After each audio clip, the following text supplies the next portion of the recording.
के बारे में थोड़ा बताइए।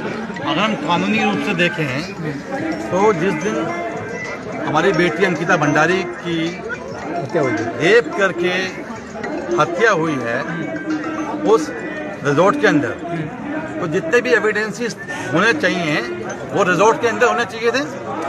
अब इन्वेस्टिगेशन ऑफिसर का ये काम होता है कि रिजॉर्ट के अंदर जाए और सब इन्वेस्टिगेशन करे कि क्या क्या एविडेंसेस बुलाए गए हैं।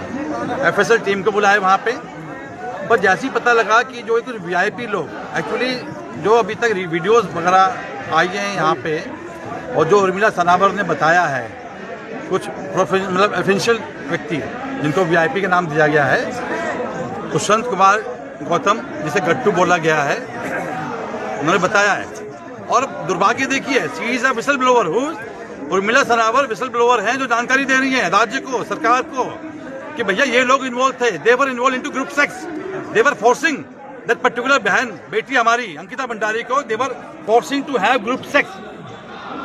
साफ साफ बोले, क्योंकि ये लैंग्वेज आपको इस्तेमाल करनी पड़ती है जब हम कोर्ट में जाते हैं, तो वहाँ पे हमारे को सब चीज़ें करनी पड़ती हैं। तो उर्मिला सनावर ने बाकायदा उनके पति ने उनको रिकॉर्डिंग में बताया है कि जो वीआईपी लोग हैं, नाम बताए हैं, हम लोग नहीं नाम ले रहे, उन्होंने नाम लिया, गट्टू बताया गया, दुष्यंत कुमार गौतम बताया गया है रिस्पेक्टिव ऑफ एनीथिंग। अब इसमें देखिए, एक बेटी के साथ रेप होता है, उसके बाद उस बेटी के साथ में उसको बेटी को आप मार के फेंक देते हो, और उसके वन तारा जो रिजॉर्ट है उसके ऊपर आपने बुलडोजर ला दिया।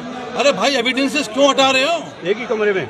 और वो एविडेंसेस हटाने की जल्दबाजी क्या आपके पास में, ये तो हम सब लोग जानते हैं। सबसे पहले उसी कमरे को तोड़ा गया, सबसे बड़ी, क्योंकि उसमें जिस लेडी ने बुलडोजर चलाने के ऑर्डर दिए हैं, जी हाँ, रेनू बिष्ट ने, वो भी इस रेप हत्याकांड में शामिल होनी चाहिए थी। इन्वेस्टिगेटिंग ऑफिसर ने अपना काम पूरा नहीं किया है। माननीय कोर्ट ने जो उनके पास सबूत वगैरह आएंगे उसके आधार पर उन्होंने फैसला दिया। अब इन्वेस्टिगेटिंग ऑफिसर ने जब लेके आए नहीं है तो माननीय कोर्ट क्या करेगा। अब चूंकि एक विसल ब्लोअर आई है बीच में, उर्मिला सनावर, आपको बता दूं जो जानकारी मेरे पास आई है, विसल ब्लोअर उर्मिला सनावर के अगेंस्ट में नॉन बेलेबल वारंट इशू करवाया गया है उत्तराखंड पुलिस के द्वारा, और वो भी एक्सटॉर्शन केस के लिए। जान खतरे में खुद एक्सटॉर्शन केस के लिए। अरे भाई, क्या एक्सटॉर्शन कर रही है, किसके खिलाफ एक्सटॉर्शन कर रही है? मैं अगर कोई विसल ब्लोअर हूँ, मेरे पास एविडेंसेस हैं, तो कानून को, उत्तराखंड पुलिस को यह चाहिए था कि वो इन कानूनों को, एविडेंसेस को ले। धमकाया जा रहा है इनको, धमकाया नहीं, केस फाइल करके वही प्रेशराइज किया जा रहा है। और 67 IT एक्ट में भी ऑब्सीन जैसे पॉर्न वीडियोस वगैरह होती है, उसके लिए बताया जा रहा है। अरे she is a lady, she can not make all the porn videos, तो इसलिए बेचारी भागी भागी फिर रही है, और कुछ दिनों में जो हमें लगता है उसकी मौत की सूचना भी आपके पास पहुंच जाएगी। ये हमें काफी लग रहा है, क्योंकि वो लेडी अभी तक अवेलेबल नहीं हुई है कहीं पे भी। पिछले एक हफ्ते से वो लेडी भागी भागी फिर रही है, कहाँ गई है, कहाँ नहीं गई। आपके संपर्क में है वो लेडी? संपर्क हमने अभी नहीं किया है, और जो जानकारी हमारे प्राप्त हो रही है विश्वस्त सूत्रों से, उसमें यह है कि उस लेडी को, उर्मिला सनावर को, जान का खतरा है, और उसको उत्तराखंड पुलिस के ऊपर कोई भी विश्वास नहीं है। आप खुद समझिए, आप एविडेंस लेके आ रहे हो, हम कैमरे पे बोल भी रहे हैं कि ये एविडेंस मेरे पास में है, सोशल मीडिया तो आजकल है।